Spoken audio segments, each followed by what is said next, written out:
Last opportunity to get up behind us if you want to. My name is Mark Dunlea, and I'm Executive Director of the Hunger Action Network of New York State.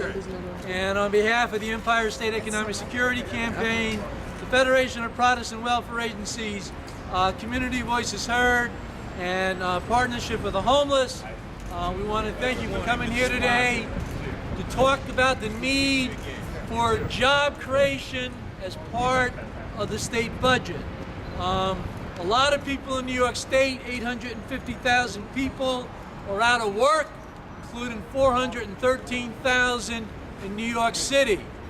Fortunately, under the federal economic stimulus package, the federal government, over about an 18-month period, is making $1.2 billion available to New York State to help out the lowest income New Yorkers, people below 200% of the federal poverty level. And this money is particularly to be used to create jobs for welfare participants and one-time cash payments, and to help an increase in the caseloads as well as an increase in welfare benefits. This year alone, in this year's budget, the state is going to pull down an extra $638 million. And every dollar that New York State puts on the table, the federal government is matching with $4 if those jobs if the money goes towards jobs. So when the governor says there's no money in the budget, he's not talking about no money in the budget for jobs for welfare participants. And we were quite fortunate last year, Senator Squadron, of course with the assistance of other members of the state legislature, the Senator Squadron really led the fight to get $70 million into the state budget. We thought more to create jobs for low-income New Yorkers. Right now, the governor is only proposing $18 million in this year's budget. That is not enough. We've been asking for at least $100 million. We need to put people to work. We need to give more money to low-income people so they can invest that immediately in the local economy by paying for basic necessities like food, housing, clothes, utility bills.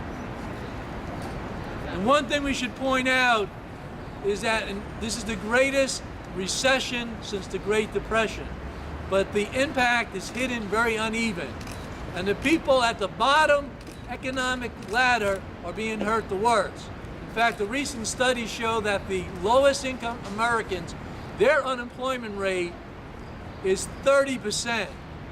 30% of low-income Americans are out of work, and that's a greater rate of unemployment during the Great Depression. And this is why this money is so critical. I do want to ask our first speaker, Nicole Lavin, who is the Senior Policy Analyst for Workforce Development from the Federation of Protestant Welfare Agencies, to say a few words.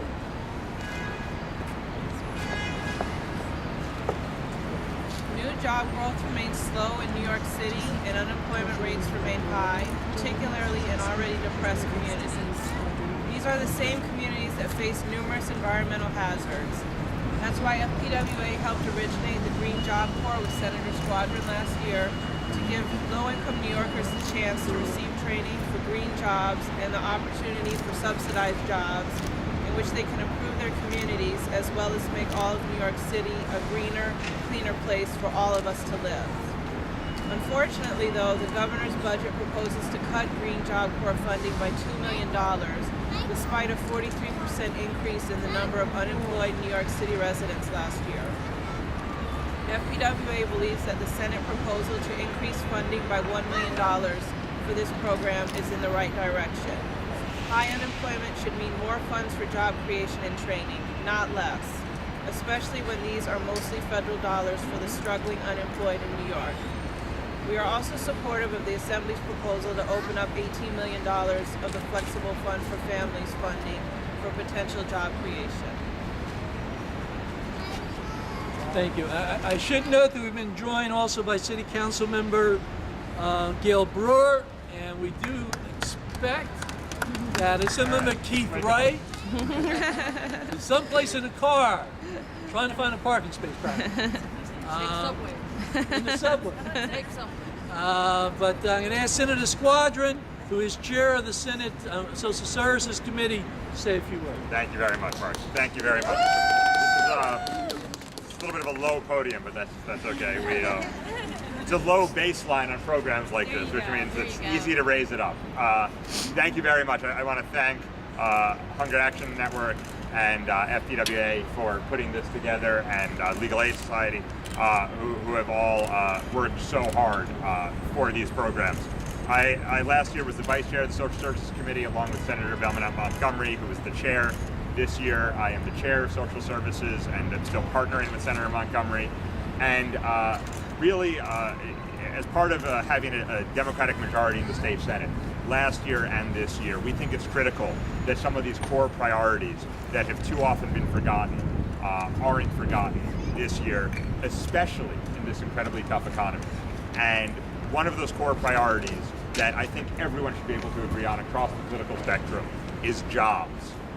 When you have folks who are struggling to stay in their homes, to feed themselves and their families, to get the basic needs that anyone has a right to, the best way to solve that problem, J-O-B-S, jobs. Finding ways for folks to get jobs that become careers, getting folks off of a model that doesn't work into models that do. We know that subsidized employment, that job training, that serious high-level job skills make all the difference.